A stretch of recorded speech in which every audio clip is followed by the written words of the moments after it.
it's just a pleasure to be able to be out on the water, and that this is what I do with my days. It actually feels very peaceful, and I'm in very good control of what I'm doing. I've worked in an office for nearly 10 years, so I know what real work is.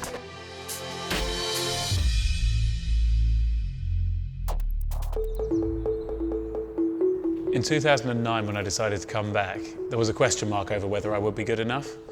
But I guess I've always felt like I've got ability when it comes to rowing. I've got talent when it comes to rowing.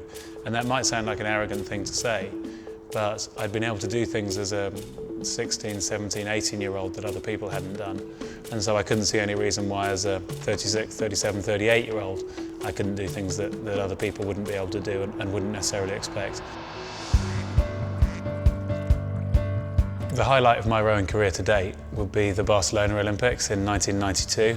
I was 20 years old. I was there with my older brother, Johnny, and a guy called Gary Herbert. I competed in a boat called the Coxed Pair. We started well, we got into a strong pace, and then the last 500 we rowed through and took the lead with about 2 strokes to go.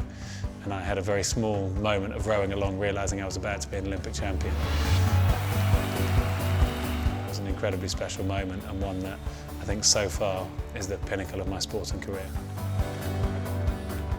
And I probably had the second best performance of my rowing career in 1997, that first year I did the single, where I won a bronze medal at the World Championships. And I thought going off to be a single sculler was the thing I wanted to do to prove myself on my own.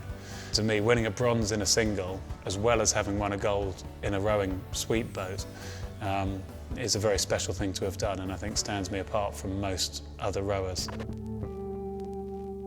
Ed Code and I ended up in 4th place in Sydney. So I retired after the Sydney Olympics from rowing. I actually did have a short stint as a professional sailor, where I sailed in the America's Cup, and I had the opportunity to be a grinder on an America's Cup yacht, so I raced for Great Britain in 2002, before drifting gracefully into retirement and imagining I was going to have the normal life of an ex-sportsman for the rest of my life.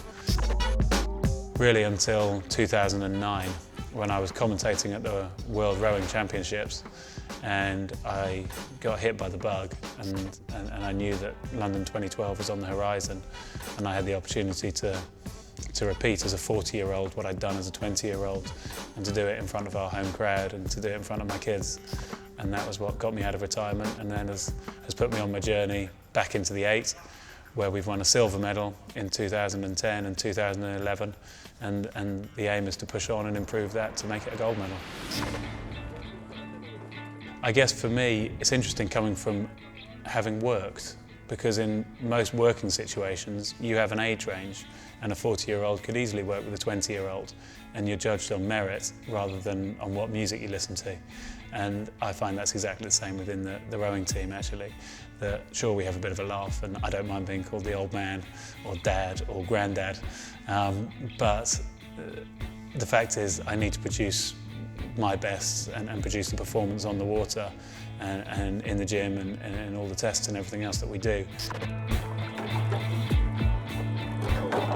To me, being able to do this is just a wonderful opportunity, and something that I hope I can enjoy, but I hope I can also provide something that will make our nation proud when they'll see us racing at the Olympic Games and see us winning gold medals. The 8 is the fastest boat on the water. It is the team within a team, an explosive, loud machine.